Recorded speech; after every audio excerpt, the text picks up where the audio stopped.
कुलदेवी काही जणांची भवानी असेल, काही जणांची योगेश्वरी असेल, काही जणांची सातेरी असेल, जी त्या पदावर काम करणारी जे देवी तत्व असतं ते तुमच्यासाठी तुम्हाला मदत करण्यासाठी येत असतं. नमस्कार, मी वैद्य सुविनय दामले. देवाचं स्मरण करण्यासाठी ठराविक वेळच आवश्यक असतो असं नाही. आपण मागच्या भागात बघितलं की सकाळी उठल्या उठल्या आपण स्मरण करायचंय. अंथरुणातनं बाहेर पडायच्या अगोदर, आंघोळ झाल्यानंतर एकदा, नंतर जेवायच्या अगोदर एकदा, नंतर नंतर विसरलं तर चालणार आहे का? नाही. देवाचं स्मरण अखंड पाहिजे. पुन्हा संध्याकाळी जेव्हा आपण आपली नेहमीची दैनंदिन कामं संपतात आणि आपण पुन्हा घरी येतो, आपल्याला पुन्हा घरी आणणारी जी शक्ती आहे, या शक्तीचं स्मरण म्हणून संध्याकाळी देवाकडे एक दिवा लावायचा. देवाकडे दिवा लावायचा, घराच्या बाहेर देखील एक दिवा लावायचा. आपल्याकडे 2 दिवे लावण्याची परंपरा आहे. नमस्कार करायचा, घरातल्या चांगल्या शक्तींना घरातच राहा म्हणून सांगायचं, आणि वाईट शक्तींना घरात येऊन त्रास देऊ नका, तुम्हाला मी बाहेर येऊन नमस्कार करतो म्हणून तुळशी वृंदावनाकडे आणखीन एक दिवा लावायचा. आपल्या परंपरा इतक्या सुंदर आहेत की आपल्याला कोणीही वर्ज्य नाही. नमस्कार जिथे जिथे मोठेपण दिसेल तिथे तिथे नमस्कार करायचा. ओहो, गावातल्या गुंडांना देखील नमस्कार करणारी मंडळी, त्यांची कामं पटकन होतात की नाही? याचा अर्थ लाचारी स्वीकारायची असं नाहीये, परंतु कुठेतरी शरणागत भाव जर ठेवला, मैत्री भाव जर केला, तर हेच गुंड काही वेळा आपल्याला उपयोगी पडू शकतात. वाईट शक्ती देखील अशा उपयोगी पडू शकणार नाहीत का? पडू शकतात. वाईट शक्तींना देखील चांगल्यात कन्व्हर्ट होण्यासाठी प्रयत्न करायला सांगितलेले आहेत. मृत्यूनंतरचं जीवन, ह्या वाईट शक्ती येतात कुठनं? जे आत्मे मुक्त झालेले आहेत परंतु त्यांना वरची गती मिळालीच नाही, त्यांचं कर्मकांड केलं नाही, त्यांचं श्राद्ध घातलं नाही, किंवा त्यांचा अकाली मृत्यू झालेला आहे, रोगाने मृत्यू झालेला आहे, खून झालेला आहे, आगीत तडपून मरण पावलेले आहेत, अपघाताने मरण पावलेले आहेत, तडिताघात झालेला आहे, असे जे मृत्यू असतात यांना पुढची गती लवकर मिळत नाही. आणि मग यासाठी यांना पुढची गती चांगली मिळावी यासाठी श्री गुरुदेव दत्त, श्री गुरुदेव दत्त असा जप करायचा असतो. हा जप केल्यामुळे आपले पूर्वजन्मातले दोष देखील काही न्यून व्हायला मदत होत असते.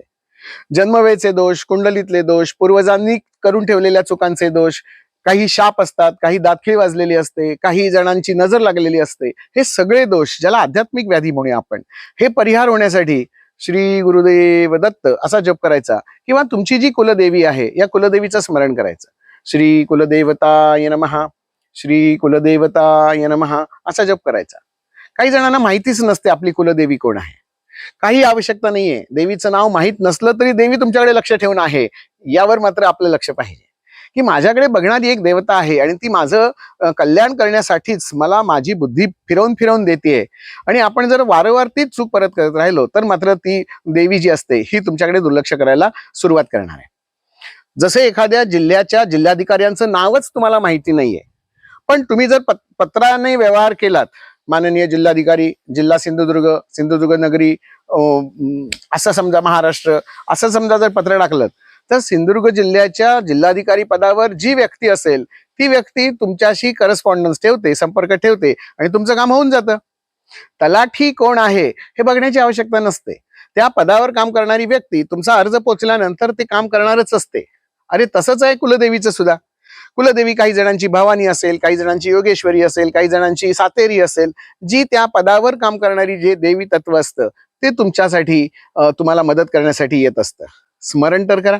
एक दिवा तिच्यासाठी. शिवं करोति कल्याणम आरोग्यम सुखसंपदा शत्रुबुद्धी विनाशाय दीपज्योती नमस्तुते दिव्या दिव्या दीपत्कार कानी कुंडले मोतीहार.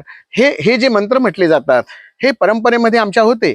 आज या परंपराच रद्द झाल्या. शुभं करोति घरातली बंद पडली. प्रत्येक घरकुल एक गुरुकुल. प्रत्येक घरामध्ये संध्याकाळी या मंत्रांचे उच्चार जर झाले तर वाईट शक्ती, अनिष्ट विचार, चुकीचे विचार, मग मुलं ऐकतच नाहीयेत, मुलं दंगाच करतात, तो तिच्या नादाला लागलाय, ती ह्याला सोडत नाहीये, असे जे काही प्रकार असतात ते आपल्या घरातले कुळाचार नीट होत नसल्यामुळे होतात असं ज्योतिषशास्त्राकडनं काही वेळा आपल्याला ऐकायला येत असतं. मग हे सगळे कुळाचार चांगले राहण्यासाठी सकाळी तुळशीचं पूजन करायचं, सकाळी दरवाज्यावर रांगोळीची 2 बोटं ओढायची, त्याच्यावर श्री ओम असं काहीतरी लिहायचं, त्या तुळशीला प्रदक्षिणा घालून तिचं तीर्थ घ्यायचं, संध्याकाळ वेळेला पुन्हा एकदा देवाला नमस्कार करायचा आणि रात्री झोपताना पुन्हा एकदा देवाची प्रार्थना करायची. ज्यांना वाईट स्वप्न पडतात, झोप नीट लागत नाही, त्यांनी नवनाग स्तोत्र म्हणायचं, ऐकायचं. युट्यूबवर आहे, बघू, मला जर मिळालं तर मी ते उपलब्ध करून तुम्हाला देईन. नवनाग स्तोत्र म्हणा किंवा झोपता झोपता झोप लागण्यासाठी एक मंत्र आहे, पारंपरिक पद्धतीने म्हटला जातो.